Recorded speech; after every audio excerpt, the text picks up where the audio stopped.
you to the Russell County Board of Supervisors, May the 19th, 2021 at 5 p.m. This is a reconvened meeting. I'd like to first start off with a call of order and roll call.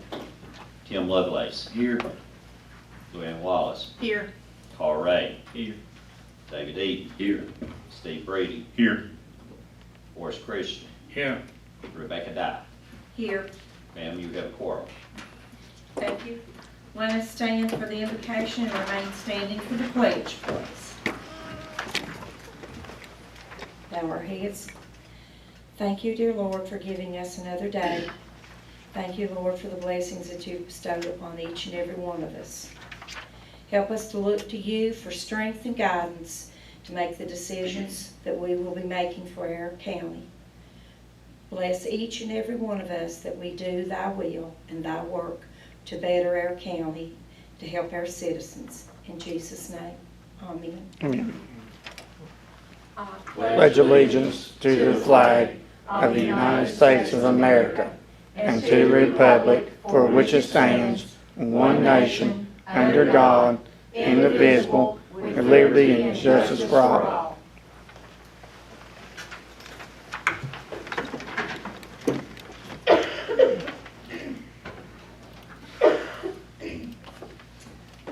All right, our first item is the approval of the agenda, and I believe Lonzo handed us an item that he does want to add to the agenda this evening. It is the position of the enforcement officer for the tax. So if I will, would someone have a motion to amend the agenda to add this, please? I'll make that motion. All right, thank you. Second. Lou, and we'll add that under, Lonzo, we'll add that under, I guess, new business. Is that Yes, fine yes, with ma'am. you? Number 2 under new business. Okay. All right, all those in favor of this amendment? Aye. Anyone opposed? All right, we'll accept the amended agenda. All right, now we will open the floor on our public hearing for the Russell County fiscal year 21-22 budget and the 22 tax rates. Anyone have any comment? We'll open the floor to the public.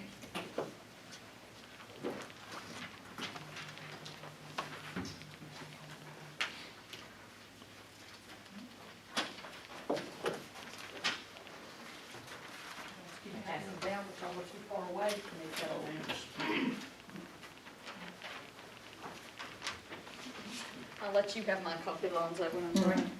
Yours. Thank you. Good afternoon. Is it on? Is it on?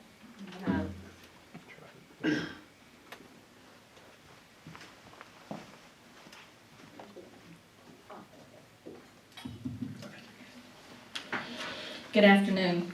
I'm Kelly McBride-Delph. I direct the Russell County Public Library, and I have just 3 brief points I would like to make with you. If you would turn to page 46 or 47, I said 46, but the library's budget may be on page 47. I think I had that moment of paranoia that I think that's wrong.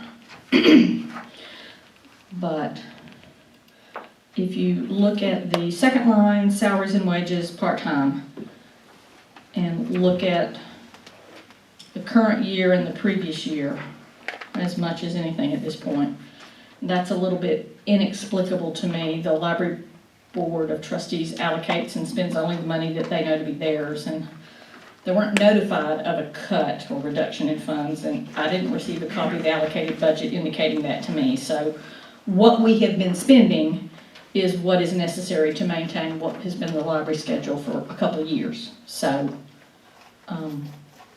we did request an additional $10,000 to cover the minimum wage increases that are going to be, another one in January. But truthfully, we needed that $10,000 in addition to what the budget was last year, not what is presently shown there. The budget that you see, we got a lot of money, for instance, that came in after Mr. Lester had put the numbers in the budget. So I don't try to match against that document that we get, other than making sure that no invoices are attributed to us that aren't ours, and that all the ones we sent did in fact get put onto one of our lines. So,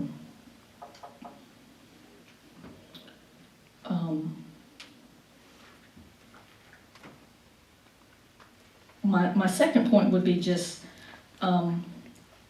what cuts to library services and hours do I need to make if we're gonna have to stay within that budget that is as proposed there? Because as that is, I mean, that's significant.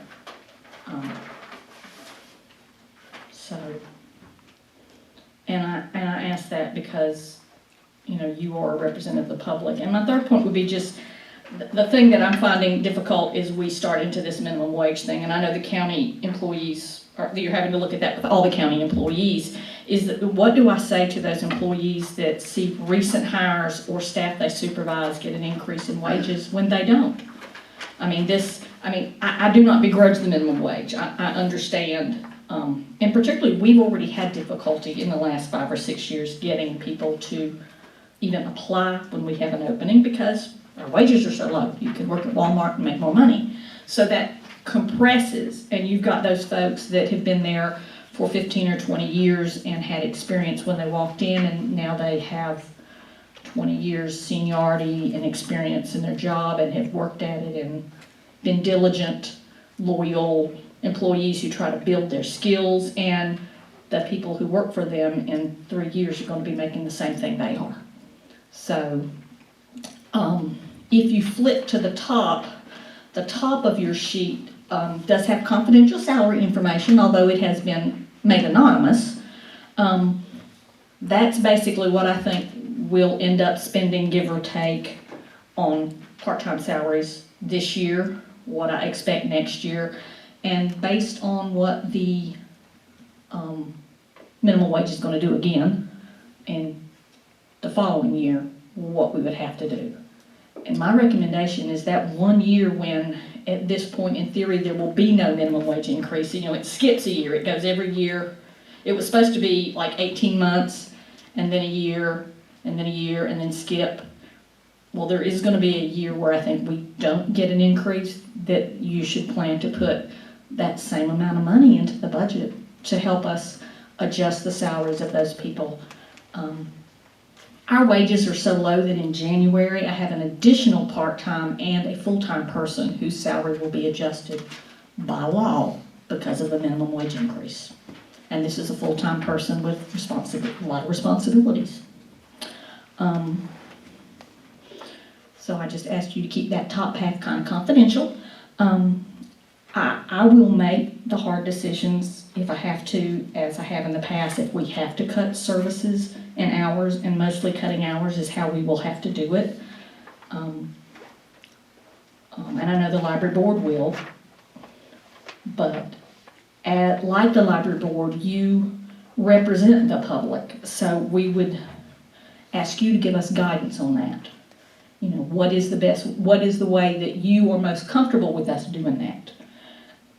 If we have to cut hours, we will, but we've learned that an amazing number of our people can work effectively from home in the last 18 months, but that makes it a lot harder to serve the public from home. So, I thank you for hearing me. I thank you for your efforts, because I would not want your jobs, but please bear this stuff in mind, and thank you. Thank you.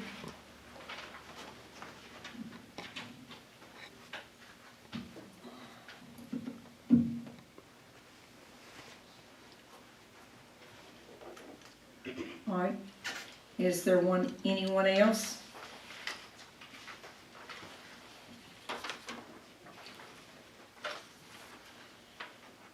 Any other comments from the public?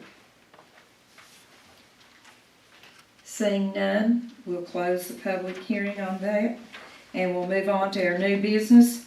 Alonzo will go through our fiscal 21-22 financial budget workshop. Comments? Thank you. Lonzo? Thank you, Madam Chair.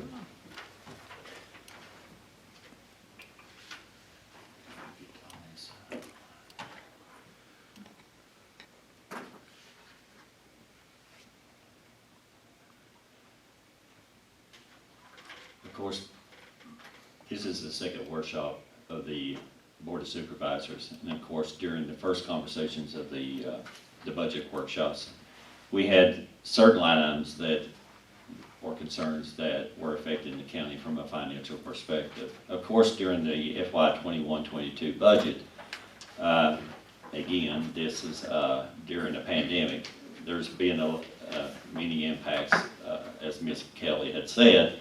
There has been, a salary increase, of course, a minimum wage increase. We have implemented a cigarette meal tax. Of course, we've had impacts at the regional jail because of separation. We've also had, cost with education, the G3 impact, and of course, we have looked at the internal things on cutting costs for the Linchi operations, the disposal operations. So as we go through these, each one, as the salary increase right now, we have been working on since the beginning of this calendar year, since January, on the salary increase for the county's employees, and that includes all the Constitution officers, schools, and the county employees. We have been looking at a 5% raise. So with a lot of hours spent, trying to work through the numbers without having to raise taxes at all. And again, I'll go into that here in just a second, that we have had to look at ways to cut costs to get the 5% implemented, and especially during the pandemic, it's been a very difficult task. We've had to look at line items after line items. So as we go through each and every one of these line items, as everyone can see, and what I wanted to point out, the total impact to the county budget, even with the 5% raise, will be, on the general funds alone, is about a 1.7% increase. So we've implemented a 5% salary increase while simultaneously cutting costs with a total impact of 1.7. When we add in our special revenue, which is of course the state and federal and our enterprise funds, we're looking at a total impact of 1.3% to the budget for the year. But one of the things that we had to do, because of the raises and the increases in the minimum wage, we had to make sure that we were keeping within what we were spending, what we were collecting and what we're spending. And one of the things I want to point out to, the Board of Supervisors and the general public is that for right now, the FY 22, the Board of Supervisors, as far as the real estate, mobile homes, personal property, machine and tool, and the merchant tax, will not be raised. So the rates that were set in FY 21 will be the same rates that are in FY 22 and calendar year 22. So to get to those numbers, we had to become very creative on ways to cut costs, the way to implement it and take a look while giving the services back to the Russell County citizens that, at the same level of service. So as we go through these, and y'all had an opportunity to look at the board, each one of the expenditures and the revenue, as you can see, there's been very little movement in as far as revenue, especially during the pandemic. And one of the things that I want to point out is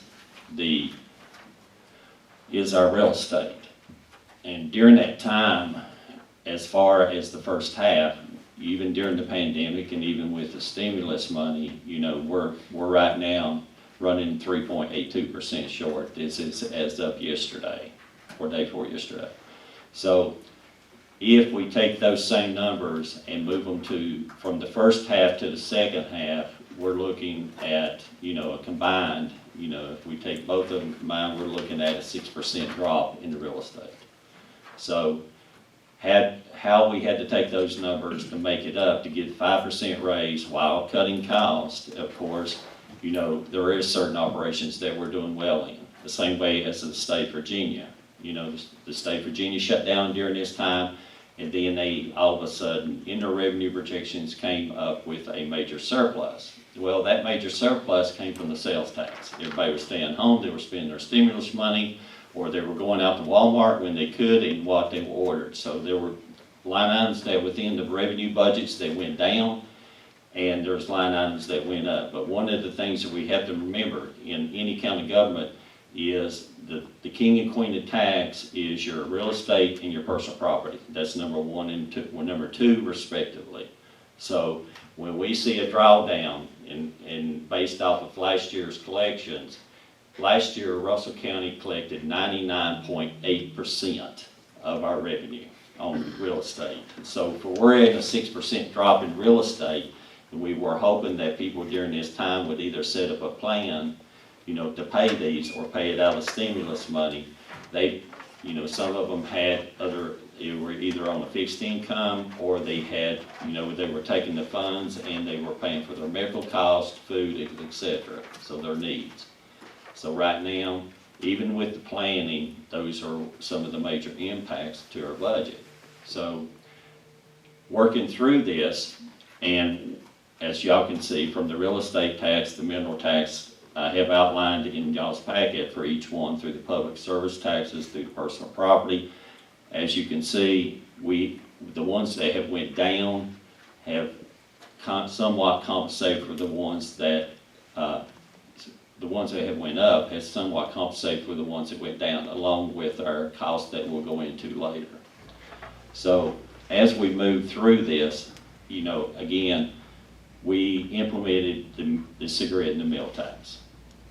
When the state of Virginia first implemented this for the counties to be able to implement these, the legislation during the time, you know, they came out with their figures on, of course, we could tax cigarettes, you know, from loose leaf, snuff, tobacco, and vaping.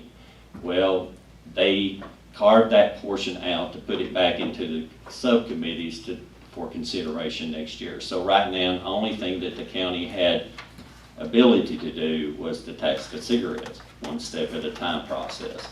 So then, based off of those numbers, we had to recalculate our estimates. So we had to carve out the loose leaf, the snuff, and the vaping.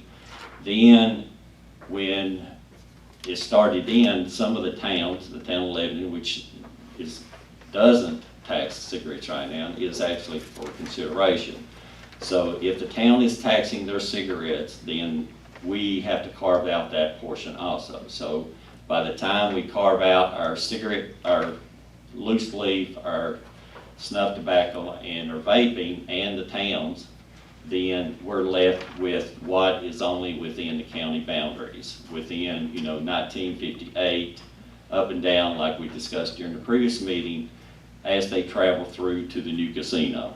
And again, that's about basically what it's coming down to. The traveling public, this will not have an impact to the Russell County citizens, because the citizens that live within the county, live around the town of Homeacre, live in around the town of Lebanon and St. Paul, and they will go into town to purchase them. We will be picking up a majority of the 15,000 to 17,000 car per day on 19 and 58 and 80. Those will be our customers based off the cigarette tax and the meal tax. Now the meal tax is only applicable to, you know, the carry-out food, you know, the hot dogs, the pizzas, the restaurants that are not within the town jurisdictions. So that's all that we can pick up. So between them both is where I'm getting to, is what started off at $600,000, $700,000 level. By the time we take out the towns and the other tobacco products that is not taxable, we're at the 400,000 range on both, and that is at gross. So therefore, at gross, even within the program, we have to carve out the enforcement officer, which is right now y'all just approved to put on the agenda. Second thing is, the way the program on the cigarette taxes is, these stamps you must buy up front.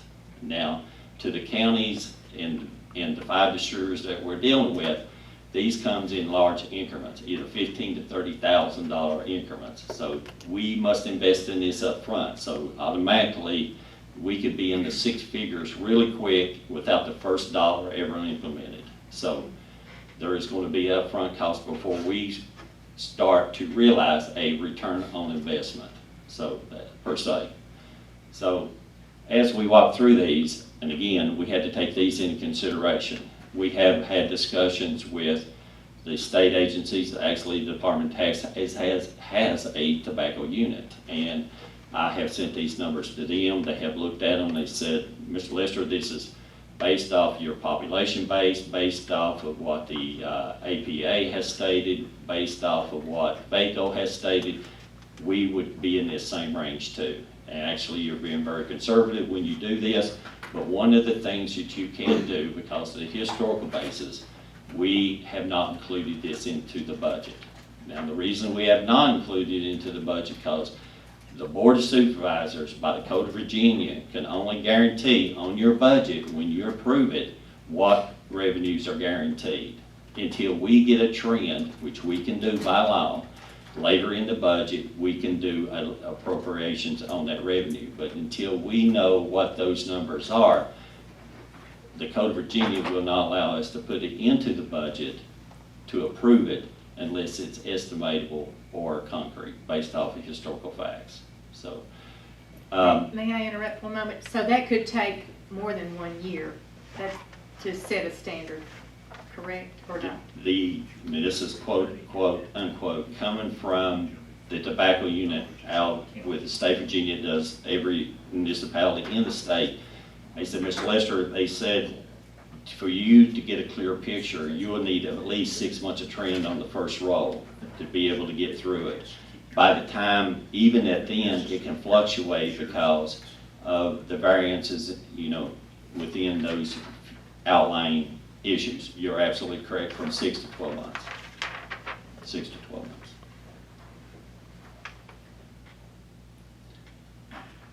Is there any more questions? I got a question. Yes, sir. One of the things I've got a concern. I've got a concern. One is I'm definitely against shutting down the DMV Select. And that's a horrible disadvantage for our citizens in the county. When this board got elected, we worked with Commissioner Revenue at the time to help collect taxes by that stop measure with DMV Select, excuse me. And now what's happening is people's got to call in, get an appointment, go to DMV. They got a tax problem, they got to come all the way back out to the treasurer's office to get a remedy. And so now we're going to hire an enforcement position working within the Commissioner of Revenue's office to collect these other additional payments. Is this something that they just say, I don't want to do it anymore, they just don't do it anymore under this position? Because I'm telling you, I feel like, my personal feeling, I think somehow, some way, we really need to get that DMV Select back in service somehow for the citizens of the county. Because that's one of the reasons we did it, to help collect the taxes that we was doing it. And now we're gonna hire an enforcement person on another initiative to try to help collect taxes in this. And that to me is kind of a black eye. Because that I think it hurts us. I think we're going backwards. We need DMV Select to be able to, so people can, if they got a stop payment on it, they can walk right over to the treasurer's office, they get the remedy, and they get it fixed. And I thought it was working really good. I don't understand why it was shut down. And if it's about making money, I think that's a very healthy service for the citizens of our county to be able to, a one-stop shop to pay the tax and then, get their initial problems resolved. Because I'm gonna tell you, I've called DMV and had to get an appointment 2 months out. And you go out there to DMV and then they say, well, we can't issue you this or that. Or I've heard people call, well, they've called, a lot of them's called me and said, well, we can't get this or that because now we gotta go back out to the treasurer's office and we gotta get that fixed before, and then they gotta call back and get another appointment. And I think it's a real disservice to our citizens not to have that in place. I'd like to fix that, because if we're gonna do this and hire another position to collect these taxes, is that gonna be something that down the road it says, well, we just decided we didn't wanna do it anymore, so we're not gonna do this or keep this service in place. I mean, I'm real concerned about it, because I felt like us as a board put that and worked that out so it would make it ready available to collect the taxes that need to be paid. I understand this new position that you're asking for, Alonzo, is going to be the field position that will enforce the cigarette and food tax? Yes, sir. Okay. The- Who will it's he an ex- report to? They will report to the Commissioner of Revenue per the Commissioner of Revenue. ordinance. So this is an additional Commissioner of Revenue, Yes. and they're going to administer the program as well. They have to administer, they have to investigate, they have to force, they have to work with the distributors. This is their job. But regardless of whether or not we can show a trend or not, we're going to start collecting money when this goes in. I mean, there'll be upfront expense, but at the end of the year, we'll be able to write that off, and you're projecting $400,000 in revenue, out of which we'll have to pay for the stamps and this enforcement officer. Yes, sir. DMV Select, and I've talked to Alonzo about this, I understood the treasurer's office was looking at picking it up. And as I understand it, it's not our call as far as the DMV office, that's the commissioner's call. That is correct. And in the letter that he sent us, he said he was closing it down, period. So, you know, and it was because it was not paying for itself, as I understood it. But you told me that we're looking, in order to keep it, we're talking about what, $15,000 additional a year if we can find a place to put it? Well, as the Commissioner of Revenue wrote in his letter to y'all, and you know, I'll let him speak for himself, but I can't speak for the numbers. I'm just quoting what you told me in my Yeah. office the other day. Yeah, and that's what I'm gonna go to. Right now, those two positions, when DMV select, those are county positions. The county, those are paid from the Board of Supervisors. Those two positions were actually converted to Constitution officers. So that is a decision of the Commissioner of Revenues. That is a service that he volunteered to do, and some of them around the state have also, stopped doing it during the pandemic too, because it got it. But I can speak beforehand that pre-pandemic, that if you have two part-time positions in, you barely are meeting the cost. And y'all gotta remember, this is a state service, so it does help us in the collections, but what you gotta remember is that what you're paying on the B stops, is it collecting what you're paying out in cost? Well, you should know that. Yeah, and that's what we got. So if you're paying for two part-time, which is equivalent, is with the part-time. Was work it on paying for itself? I mean, with Pre, it collections? was not. With collections, it Yes, wasn't? it was not. Not pre. Now, during the pandemic, when we was at first, we were the only DMV that was currently open in the state. Believe it or not, we were. And that included the DMVs and the DMV selects. We were one of the first ones to open up. We got people from other states, other counties. They were coming from everywhere. I mean, they were coming in, and they still are coming in. We're coming in till the end. So even at that end, even on the high end, the collecting, even with the high volume of traffic, because what you gotta remember is, and again, I can't speak for the Commissioner of Revenue, he had reached out to the DMV. See, the DMV selects do not get to do the premium services. What they are paid for is the things that the state DMV does not want to do because of the volume. They want the big ticket items. So they reached out to see if they could get those additional services, and of course DMV for the state will not give those up. So the only thing that we were doing is giving tags by the thousands, while the state of Virginia, the DMV in the county, was taking appointments, just like you said, every 15-minute increments. We were running 250 a day through that. Are you had not no charging those people that come in? No, it's fine. Me and Tim were just kind of hashing it Yeah. here between Does the ourselves. state not compensate? I mean, does the They, state? they do, but it's a fraction. You don't get everything you collect. If you gotta give the state their portion, not just on the tags, which is a very low reimbursement, both of them for the whole time during the year, you might have made $48,000 to $50,000.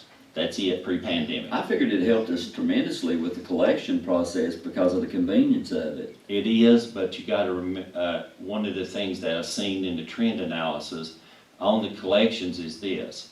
The ones that are on V-stop are not your big taxpayers. So you're spending $50,000 in personnel.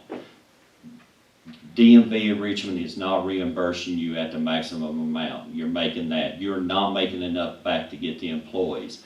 If you're hiring that for the V-stop, which is going to happen anyway out here because it will stop and they will have to come.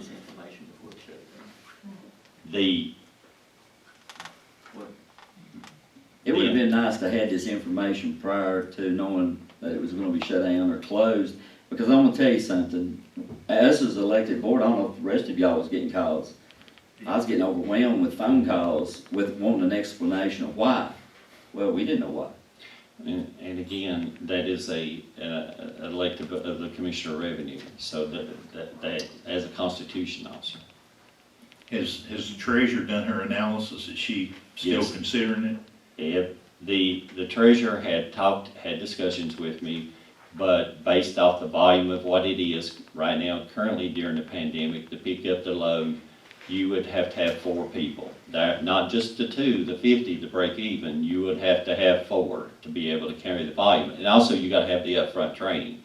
Now that's her numbers and that's what Randy had done. Is that based on the numbers that we've been seeing during the pandemic? Yes, sir. And what I have been doing with this, because we were the first DMV to open up, we were compensating, out of the Board of Supervisors during that time for those 4 positions, part-time, the volume.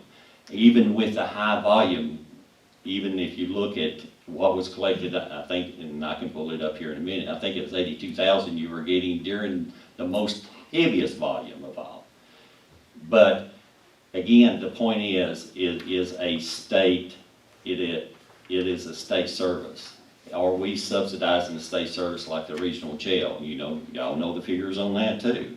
So how much benefit are we getting out? Does the V-stop, because your major taxpayers, that 3.8%, is not your primary residence. It's not the ones that own property, have businesses, are doing what they are required as citizens of Russell County. So, again, if there was money that was to be made in it, as much as we cut, then if it was an opportunity, we would definitely be considering it. But when you get into that cost, that kind of training, the numbers just don't work, if that's what you're asking. Okay. If that's the case, could you provide us with those numbers? I can, sir. I think we need to have that so that we have a response to the citizenship, because they consider it a service just like a trash service. Mhm. Isn't that miserable to go out there and do that? Yeah. It's a pain to have to go out And I understand, but again, it's like the division of motor vehicles. I understand. And again, if we look at all the services that we're already providing to the state, how much do we see as the Board of Supervisors that's being pushed down from the state level to the local level to keep up the volume, in the enforcement? Yeah. So we got regional jails and other services, so. So it would take 4 people to pick up and do what they're Yes, doing now? that's during the pandemic, because right Which now, hopefully is It would drop winding back down. It'll drop back down. it'll drop back down to 2, but again, even at the 2 level, you're barely breaking even because the reimbursement is nil to none. Well, I mean, from a budgetary perspective, it'd be nice to know these things up front prior to shutting something down and just saying, well, we're just gonna cut it out. We don't have another plan, or we don't have another option. Or if not, the Board of Supervisors, even in the budget discussions, might have a different idea of what we need to do to provide these additional services to the citizens of the county. I mean, just cut and dry, and then our phone's ringing off the hook, that's not a good idea. That's just coming from me personally, but I don't like the way it's been handled. And I'm just gonna tell you, I think if you could run the numbers and show us this is it, this is factual, and you're gonna lose this much money by providing this really great service to the citizens of the county, give us something to show them.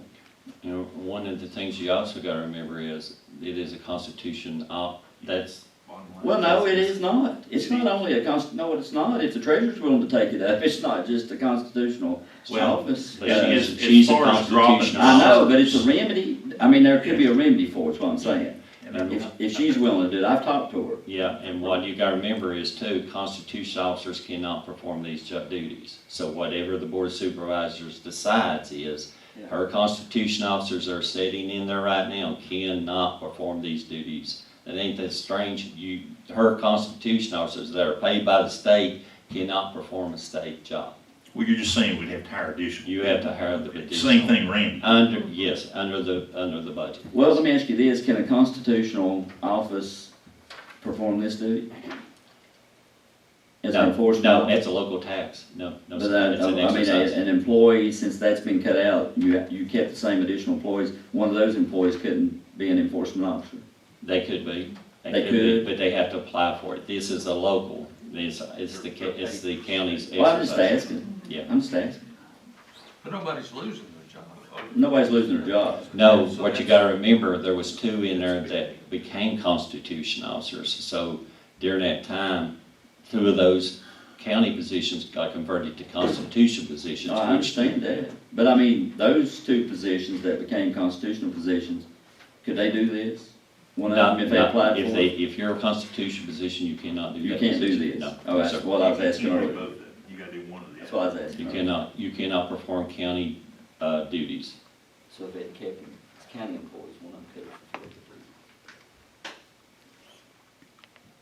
the Are you saying that, these people have been doing this selective service for DMV was county employees Yes, sir. and they can't be, and they're working in Randy's office? I understand, to me, I've heard a lot of good comments, how good a job they were doing, how many people are waiting Yeah, on. there was. Because you go out the other place, like David said, it was a nightmare of trying to get anything accomplished. I've been out there, time myself for the last probably 3 years. Mhm. So, if we could do something to keep this service to the people, I think it would be well appreciated by the public. And it probably would, but Just to provide a service. back to the type of clientele, and this is what they're saying, you know, as each one of y'all walked into the building, the lines were very long. One, number 2 is, some of the customers were not worried about or concerned about the V-stop because they are not Russell County citizens. One, you know, they were coming from multiple states. Number 2 is, some of the legalities that we got it, we even had ones that show with false titles, false, cars. They ended up being they had to, state police had to be contacted, etc. There's things that are going through here during this time when you have a DMV open that we're trying to move things through. Not just the high volume, the multiple counties, but you had also legal issues that we're doing. And they would get very upset that this was just part of doing the business during the pandemic.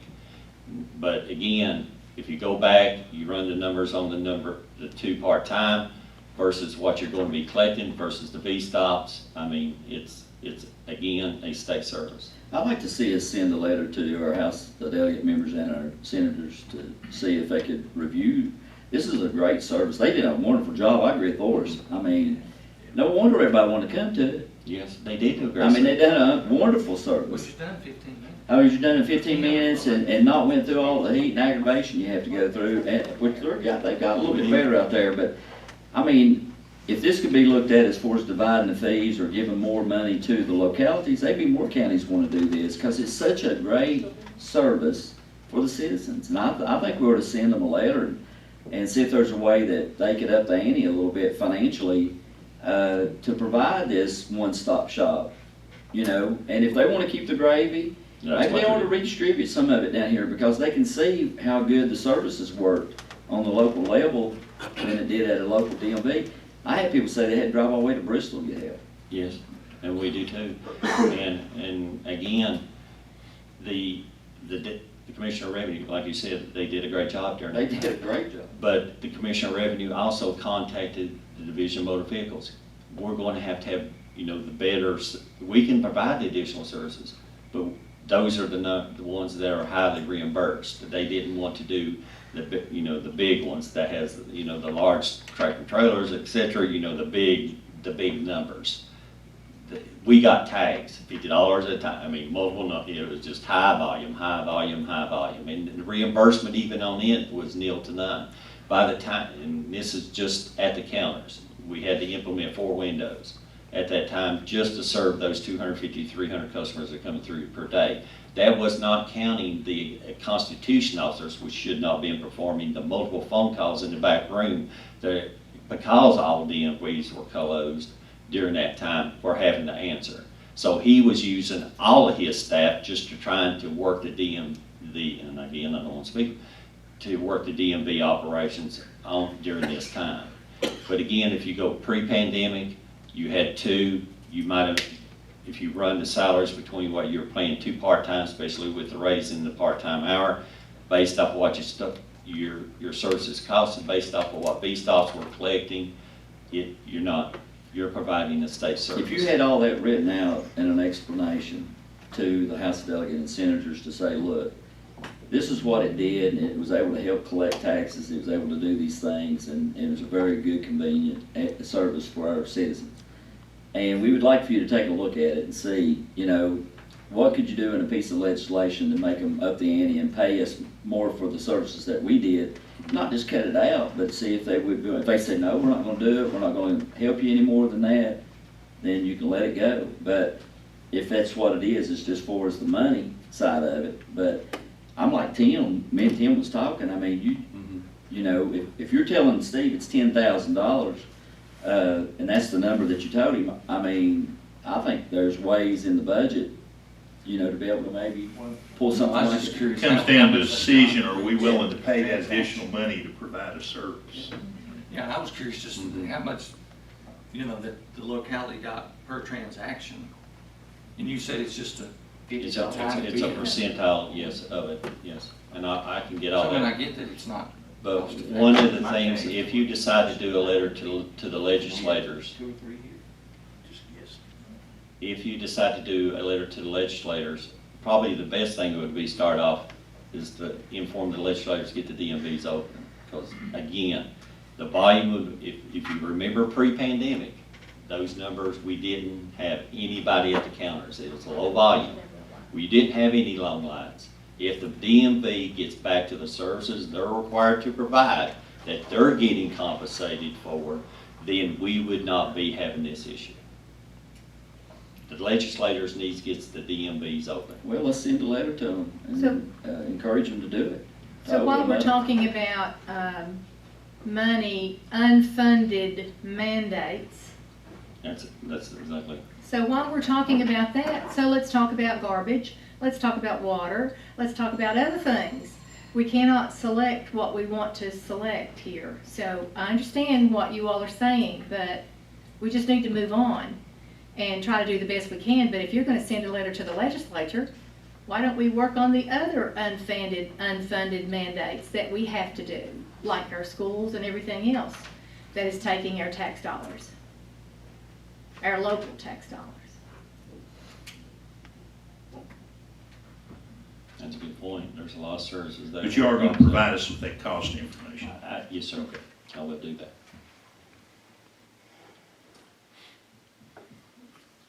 Any more questions?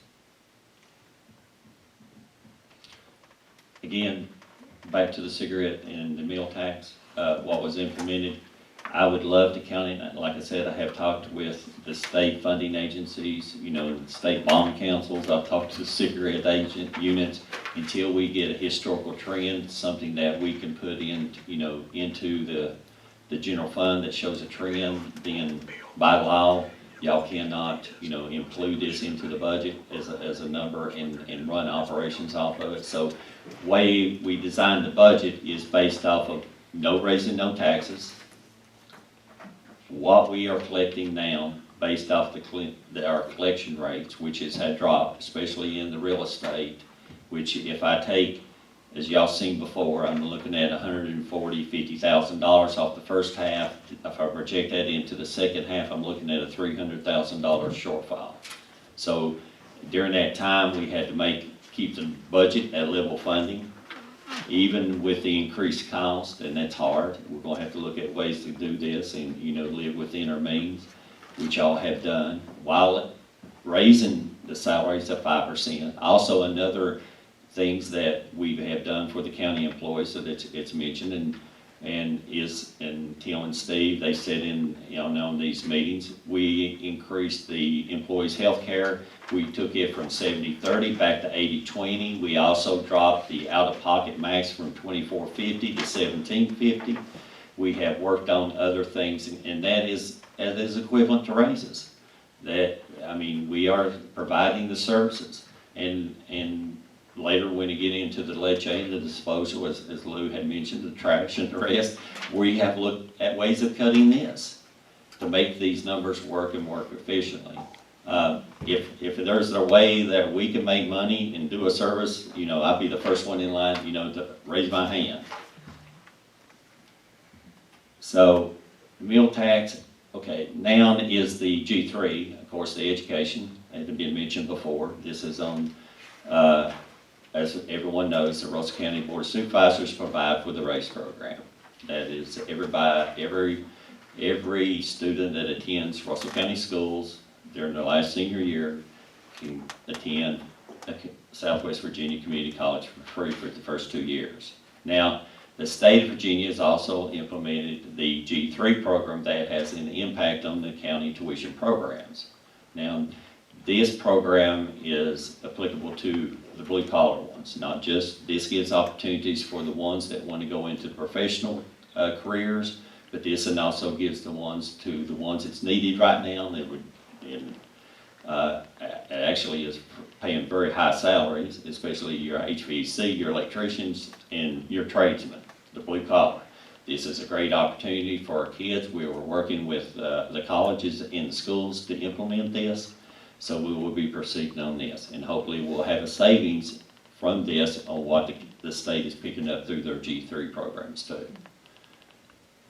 On that, there was some language that Dr. Wright recommended we put into the RACE program.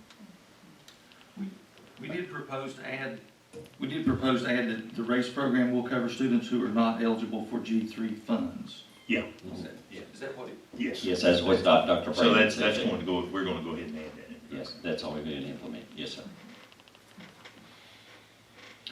So, back to the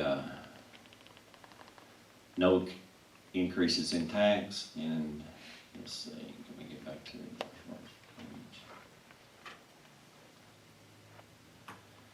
So we went through the salary increases, the minimum wage, cigarette and meal tax. Of course, the regional jail is next.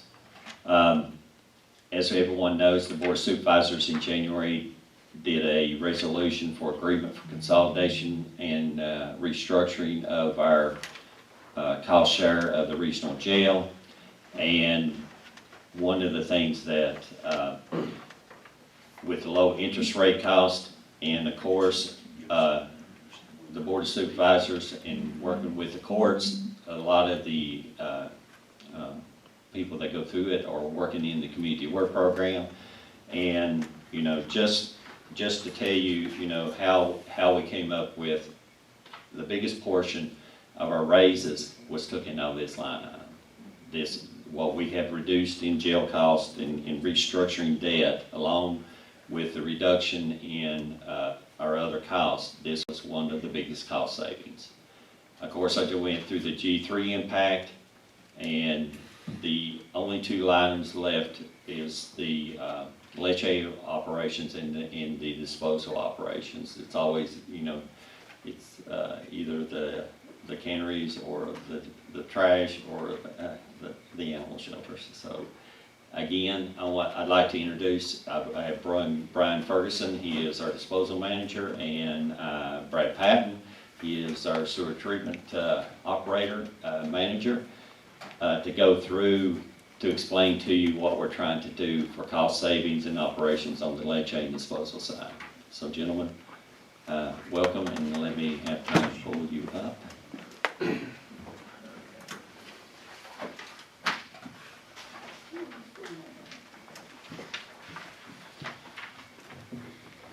talk about the leachate, and I just got some general information to sort of start, so everybody can understand what leachate is and where it comes from, and why we have to handle it. We got a landfill. It was closed several years ago. It's located on Century Farm Road, outside of Lebanon. There's 2 tracts of land. There's 96 acres and a 31-acre tract. 2 permits, permit 258 and 515. On them 2 tracts, we've got 9.5 acres. It's waste, and then the other one is 6.25 acres. And it's also, that's where our current transfer station is located in between. On permit number 258, it began in 1978 in October, and they ceased operations in 92. They estimate to be around 338,000 tons buried there, and it was closed. The activities were completed in 97. On 515, it began in 87 and went through 94, and there's estimated to be around 368 tons buried there.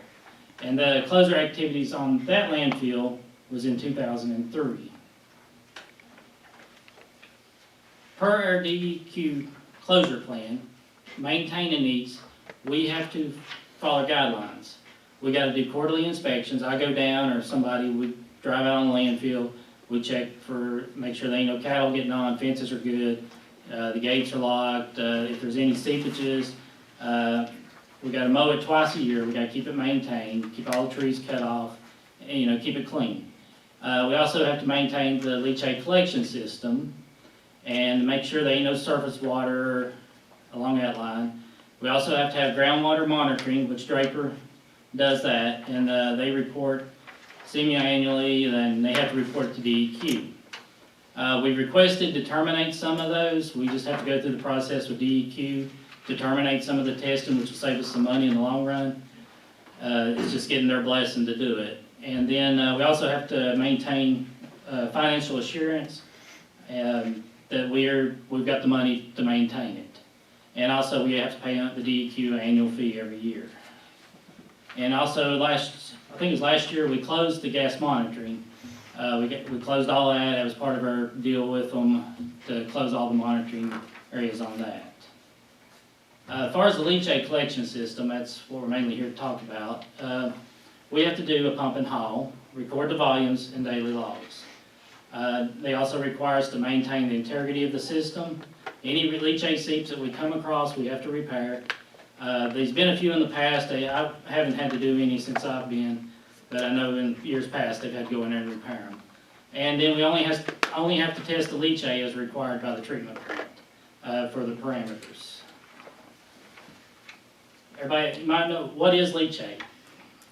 Well, leachate, it comes from all the trash. It's as water goes through the trash, it produces what they call leachate. And they've got like systems. It's got sort of like a septic field bed, I guess simplest way to put it, except reverse. It collects all the water and takes it into big concrete tanks. We have to maintain those tanks, make sure it's all captured, none of them getting away from the area. I put on some volumes of what we collect. It depends on the year. If it's a wet year, we won't have a lot of water. If it's a dry year, we ain't gonna have much water. And it just varies. I mean, as you can see, we've gone from 2016, 1.3 million, to last year was 2.2. And this year we've already done 572,000. So we've averaged probably 1.9 million gallons, which gives you a daily average of 5,000 gallons a day they both produce. Currently, we have contracted with Pump and Haul to Collins. They collected they do all the pump, make sure the tanks don't overflow, and they haul it to the wastewater treatment plant. Currently, it's costing us $100,200 a year to do that, for them to provide that service. It don't matter if it's a dry year, he's coming out good. It don't matter if it's a wet year, he's hauling more.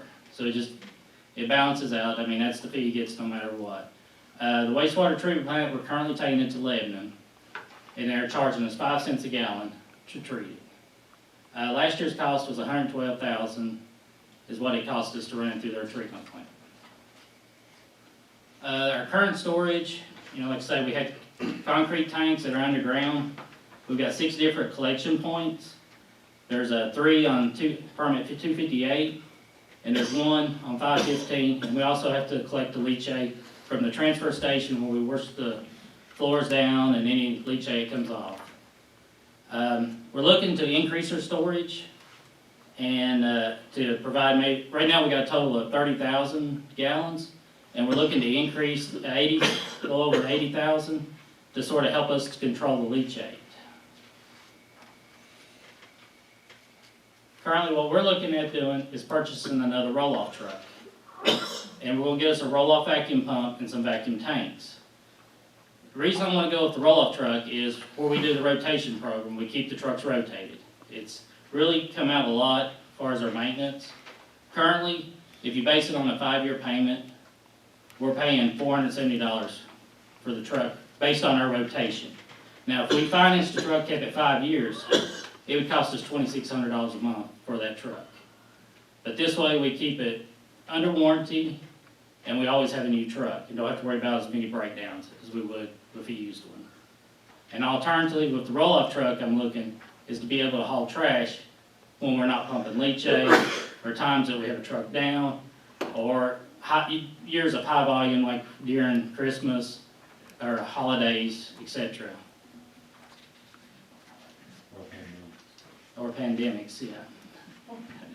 I'm gonna let Brad talk about the wastewater treatment plant. Basically, Lonzo made a request that we look about processing the leachate through the Dank treatment facility, which is, I guess, jointly owned with the Board of Supervisors and now the Russell County PSA. The plant's 125,000 gallon plant a day. We're running less than 50% with the volume of wastewater coming from the community of Dank.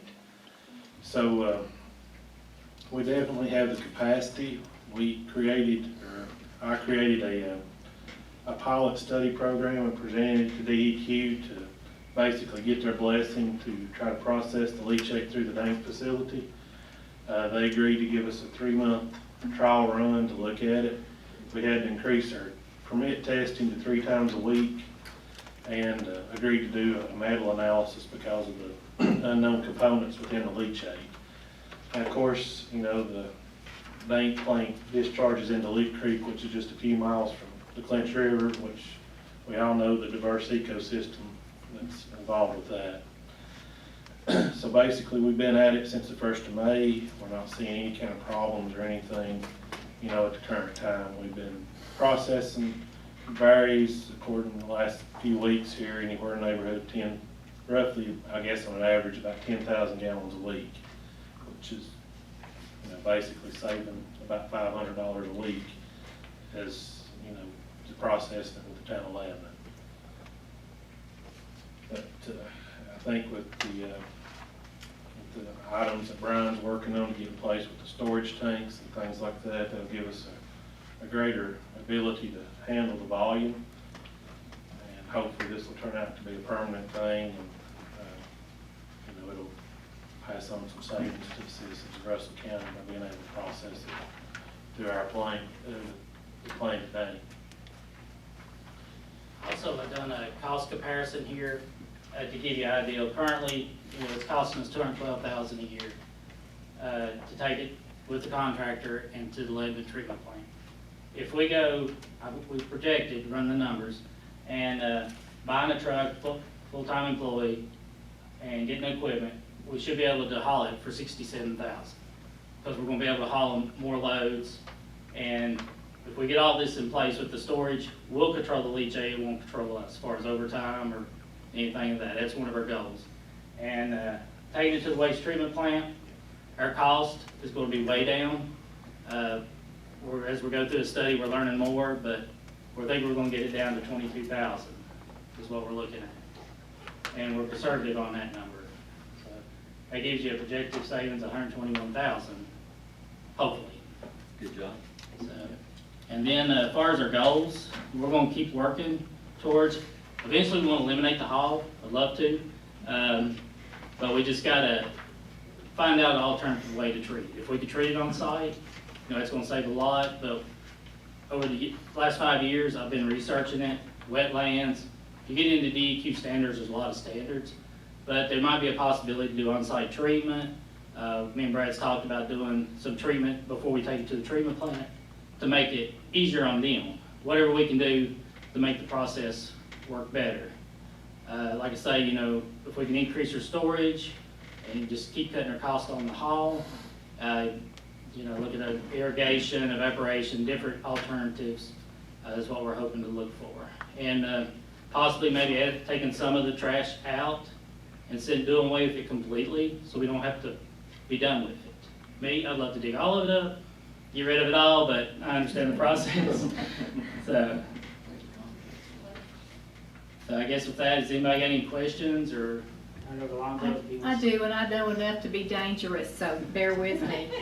On ammonia, are you all using the dilution on site No, for that to evaporate? No, all we're doing is pumping in the hall. I'll let Brad talk on that part as far as the. We're currently monitoring ammonia at the plant and what we discharge, and our ammonia is well within our permit limits. Our limit varies to the seasons. I think, top of my head, I think it's like a 12 milligrams per liter in the winter, maybe a 7 in the summer. Most of the time we're less than 1 at the tank plant. Ammonia, and we still have a lot of capacity things as far as with the removal of ammonia comes from the biological activity within our aeration tanks. And basically, with the amount of time in which we can hold the wastewater, we can do a lot more into the nitrification process. And we really have some room there if we need to, that we can improve our ammonia removals, but we're well within our permit limits currently. You're one of the few that are lucky to do that. Well, the tank plant was designed with a sequencing batch reactor, and it has the ability, actually, I guess leaves a small footprint, and it's actually computerized controlled. So it gives us the ability that we can actually hold things a little longer as far as like a conventional plant, what flows in, 10 gallons flows in, 10 gallons flows out. The system at Dank's a little more complex. It's controlled by PLC, and basically we can take in 100,000 gallons, hold it as long as we want to, or as long as we have the capacity within the system to hold it, then we can discharge it. So, like right now, even with Brian's flow, we're only running about 25,000 gallons a day, 30, and our plant's designed for 125,000 a day. So we have a lot of ability to really work on that and keep all of our standards. That's interesting. Even with the state's reduction in allowance of ammonia, that's real interesting to know that. The EPA is actually coming down and setting those ammonia standards. EPA is passing it on down to DEQ. That some of the older conventional plants that don't have a lot of the biological abilities, or just not had enough grade, that we're going to probably end up having problems with that. But dank shouldn't be an issue. Gosh, we're fortunate. Who knew? Okay. It shouldn't be an issue. Cambium, where are you with that? Pardon? Cambium? We're monitoring it. We was well below the groundwater standards, even with the leachate from the landfill. I see you're less than. Yeah. Okay. And we actually just pulled the heavy metal samples of the discharge from the plant last week, but actually with what the amount that we're taking in from the leachate, I guess it's been there so long, and nature has kind of worked its course. And we did, when the dank plant went online, I was actually an employee there back 20 years ago, and we did try the leachate. Jim Gillespie, we did try it, and it wiped us out because the leachate was so strong with the volume that we had. But years later, the leachate, the natural occurrences happen, and the leachate's not near as strong characteristics that it had, So it seems to be working well right now. Brian, understand there was one cell up there that you might be able to just haul out and eliminate altogether Yeah, and reduce the volume of leachate? yeah, 'Cause it's that- the leachate triple, comes it's off the every- triples back there, and I know we talked with DEQ, and I think Lonzo's contacted DMME, so we actually gotta go through. And, you know, that might be alternative to actually take it and send it to the landfill, cheaper than hauling the leachate over time, because the leachate we're gonna be dealing with, the way I look at it from now on. I mean, it's ours, we're stuck with it. Lifetime sentence. Yeah, so I mean, you're basically, with engineer fees and everything, I mean, you're talking 250, 300,000 currently what we're paying a year. And you take over 10 years, that adds up to a lot of money. So anything we can do to cut costs. Both of you've done a great job putting this together. You like second one? Any other questions? Thank you all, Thank you. appreciate you so much, thank you.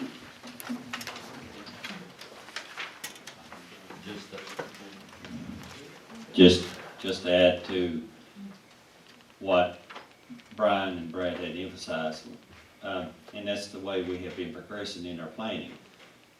The landfill is long-term. If we take out the sections that were temporary, that we can excavate out and reduce up to 250,000 gallons per day. And also, we have got a DHCD grant in to go in from Dane to St. Paul. This plant, of course, right now, you know, we still owe on it. So this revenue will help pay for the remaining payments on this as long as we're DEQ compliant. Then we're even looking at maybe longer as part of the permit and part of DEQ, and Brad and Brian will tell you, we have upgraded this plant to where it is permitted for DEQ, for not just the leachate, but for the Dane sewer treatment plant that's going into Little Creek. So in that capacity and all these upgrades, we have made it as clean as can get from an environmental perspective. But also, after this plant is done and everything is in place for the, you know, for the St. Paul project, we are also looking in conversation and talk to DEQ of course, the control panels, and Brad and Brian can emphasize on this, is maybe take the plant out and move it to the landfill. Because our control panels and the equipment is still in good enough shape to where we could actually move on site and take that out and just have the rest of treat it on site. So one of the control panels and what's sitting on site is there, and let the leachate just proceed on to St. Paul, and that takes all of the treatment out or any environmental issue. Because who knows down the road what the environmental is going to do? They may change their specifications, which they do often. So let's just get it to where it's at, maybe in the long term. But this is step one in the process. So. And in the meantime, as far as DEQ's protocols and insurance, that with us treating it there, we're not going to alleviate the town of Lebanon as to treat either. That way, if something happens at the plant, we're also in conversations with the town of St. Paul to be able to treat it either plant if something goes down at our plant, or if we have an abundance amount that we cannot handle. DEQ will want to see that in our contingency plan. So we're going to set these up to take these up one step at a time to where we, long term, this is a landfill and it's owned by the Board of Supervisors, so we would be treated with your great grandchildren, hopefully. So that being said, is there any questions?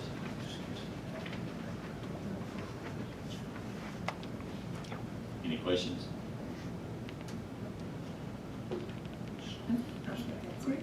Thank you, Brian. Thank you, Brad. That was a good, excellent job. Now let me get back to the budget.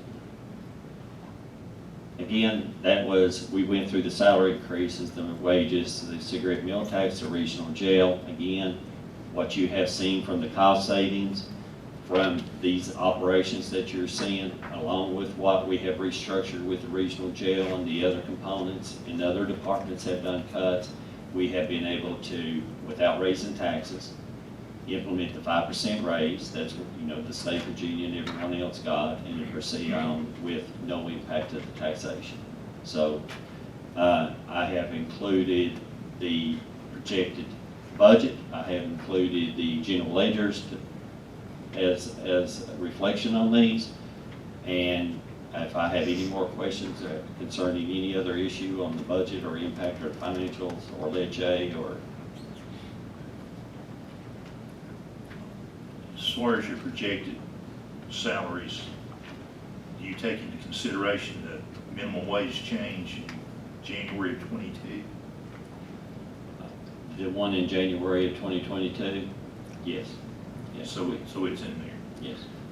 And, you know, with that said, I think that Kelly did bring up a legitimate issue that we need to look at. You know, how that, you know, if you have salaried people that are at a certain level and the minimum wage is changing so that the hourly people, in essence, could be more than the salaried people. And understand, you know, part-time people don't get benefits and salaried people do get benefits, but I think it's something we need to be looking at right now, because, you know, there's another one in January of '23, jumps up another $1 to 12.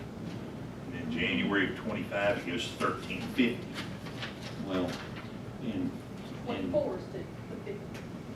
and just to add to, you know, those are considerations, but hopefully, of course, you know, we're in the pandemic, that the businesses get back open. Our jobs will become more open. So therefore, our real estate will get back to normal.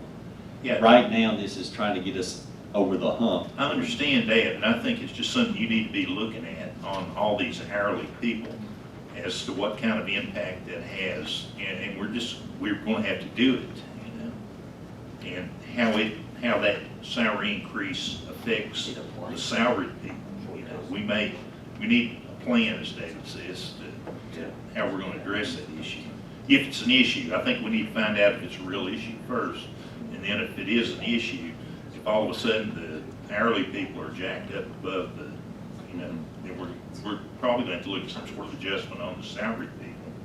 You know, we just need to know that in advance, and have some sort of plan as to how to address that.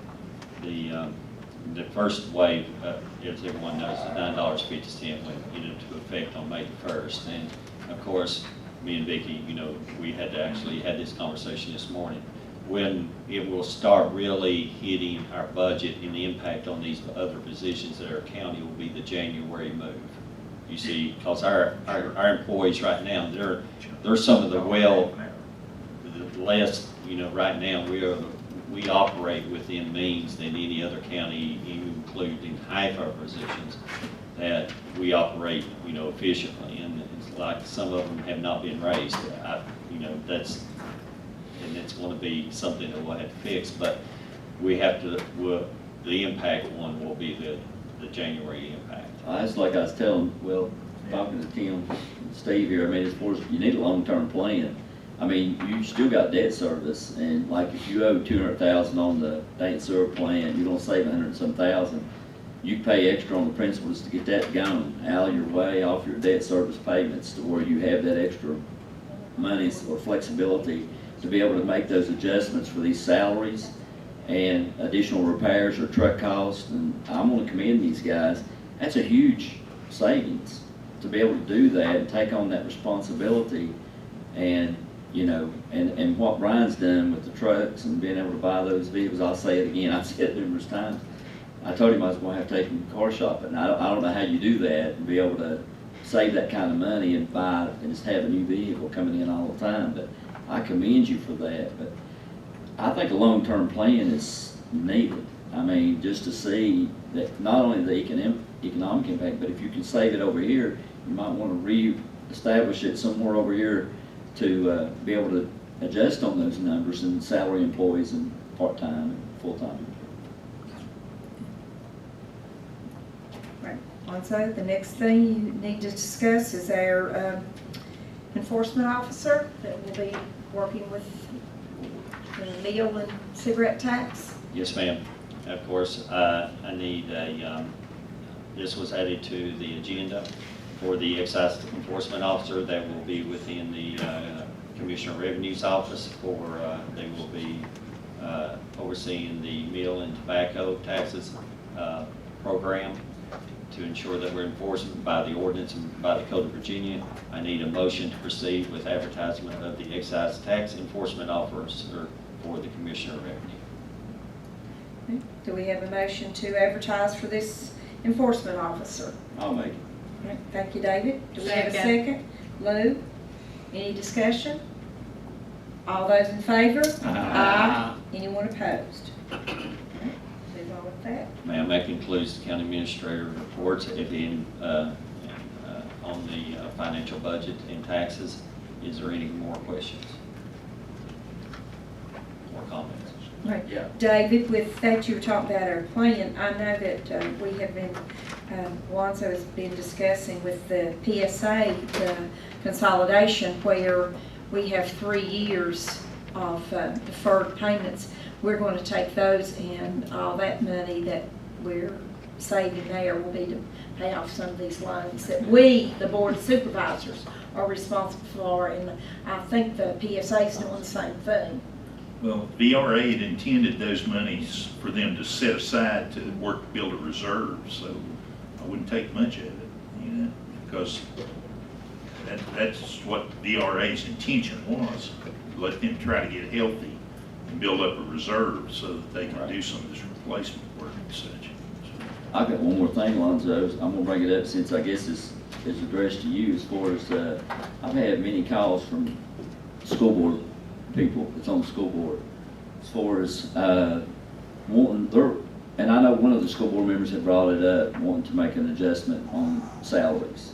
And what I would like to do is kind of look at it or send a letter over there to the school board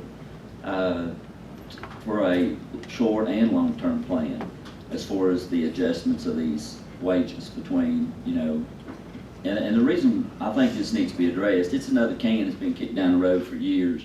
We got elected, and when I got elected, that's all I heard is the salaries in the county were the lowest paid between Washington County and Wise County and Buchanan County, Dickinson County, Tazewell County. I've had phone calls from administrative people. We've had great discussions.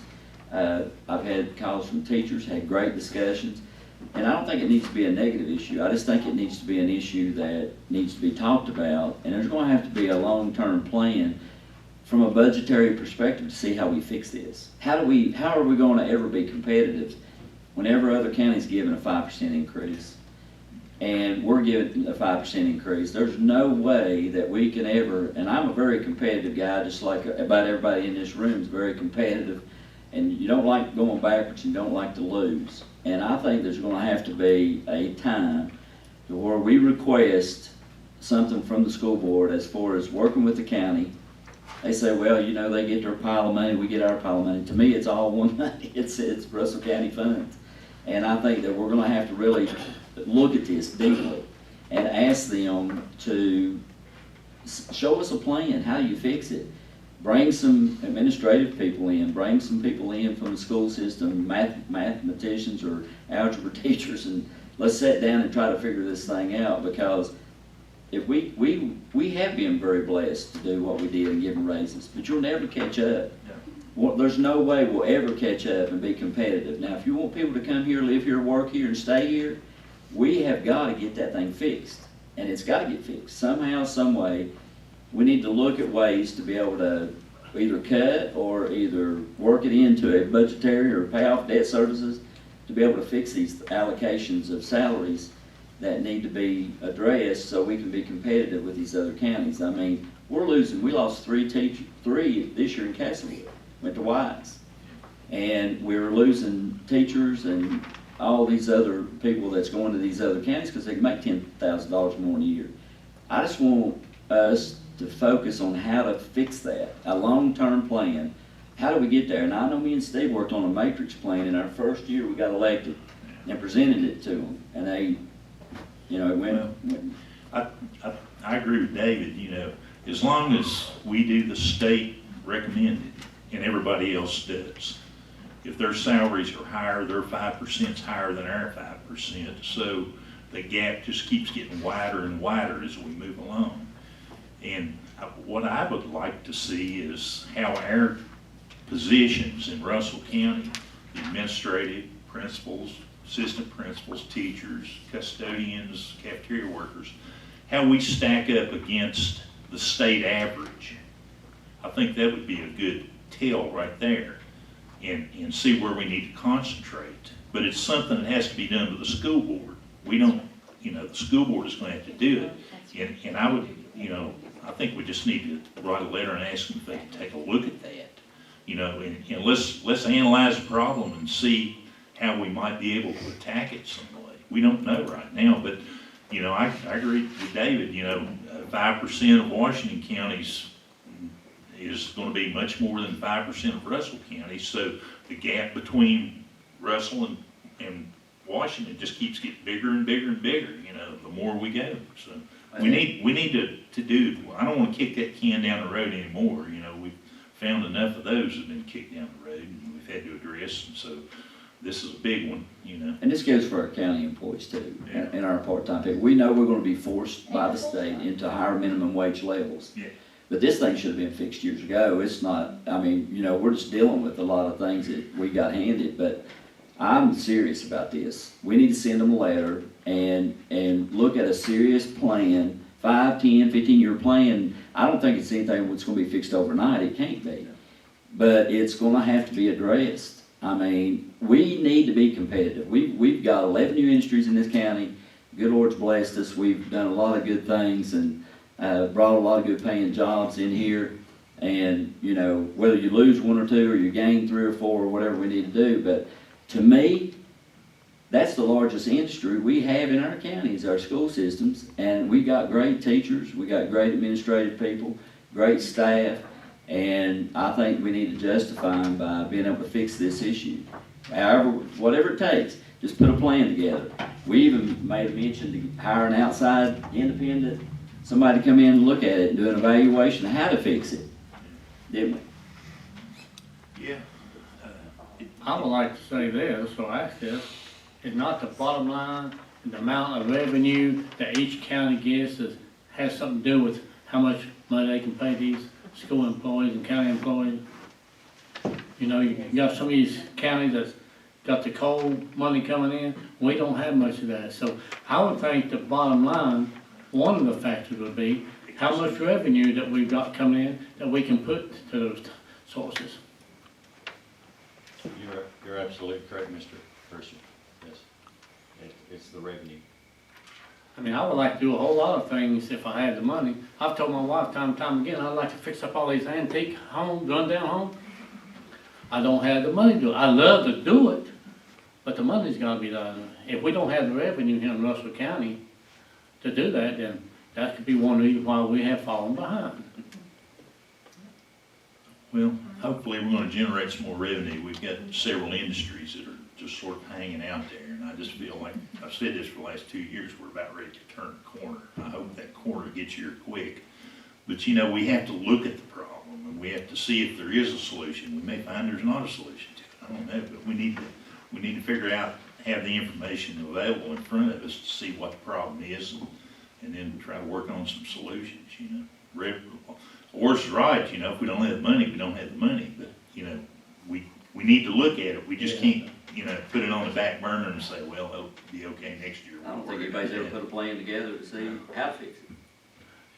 I agree with that, we need to look at it, but we also, like I say, we can look at these things, see what possibility that we can do, and then see if we're gonna have the revenue to take care of it. Yeah, we need to look ahead and plan ahead and such stuff. What's your favorite saying, Lonzo? The king and queen of what? King and queen of tax, Is what? real estate and personal property. Real estate and personal property. So that means, That's where your revenue base is. and we need to have what? This is a test. More people living here Yes. in homes, Yes. right. paying real estate and personal property taxes. So why do people choose to live in certain places? Because of amenities, because of things to do. Right. So, we can have lots of jobs if they're gonna live in Washington County, because that's where the fun place is. And what's the tax base over there? I didn't look that up today, but I do know that Wise County is 9 cents higher than Russell on the real estate. Yes, they just raised our 7 cents. And one of the things, like, this is a pandemic, so it's kind of like an anomaly that we're trying to get through and get over and work through this, even with our cost savings from what the Board of Supervisors said. I mean, if y'all hadn't implemented, you know, the debt restructuring on the regional jail, I could have came up with 5%. There is no way I could have reached those numbers. With those things, and then we cut the Linchi and, you know, and trying to run the operations of here, we would have never got to this point even at the 5%. But what we had said in the previous board meeting, once these businesses, we get these things open, we get the casino, there's the real estate. If you was to go to the assessor's office right now on housing in Russell County, it has went up 20 to 25% on sales. The sale price has. There is no inventory. We are about there. So you're right, but we've got to be there to consider these programs. But don't wait in the meantime till you get to there to start the planning process, like the Linchi. You know, if we had the money, you know, Brian would love to go ahead with our plant and move it to the landfill to take care of this. But to work within our means and based off the plan that we got, and for the closures and the rest of the projects, it's one step at a time. There is a housing shortage, and it's gonna be even worse when some of these industries come in. The conundrum now is that building materials are so high, you can't. I bought some wood over the weekend, and it just put me in sticker shock. 3 pieces of wood was over $100, you know, 2x12s, 8-foot 2x12, almost $40 a piece. There's a tremendous amount of money that is coming down through Virginia Housing. And I think that part of the plan that we're talking about here is how we get that money on the ground and how we do workforce housing, not any other kind of housing, but good workforce housing for families. And that puts children in our school systems. So it all makes a nice big circle here. And I don't think that we looked at workforce housing in the direction that we need to look at it. That's my 2 cents. I'm done, Madam Chair. Okay, thank you. All right, next on the agenda is our citizens' comment period. Any citizens? All right, seeing none, we'll move on to constitutional officers' reports and requests. None here. Next on the agenda is matters presented by the board members. Tim, do you have anything? No, ma'am. David? No, ma'am. Steve? No, ma'am, I've already whined about whatever I. You already done. All right, Oris? No. Lou? Be so glad. No, I don't have a thing. Yep. Carl? No, ma'am. All right. I don't have anything either. The next thing on the agenda is our adjournment, and our next meeting will be June the 7th here. So I will take a I'll make it. motion. David, Yes. to adjourn. Thank you, sir. You're welcome, ma'am. And a second from Steve. All those in favor? Aye. Any opposed? All right, next meeting, June the 7th.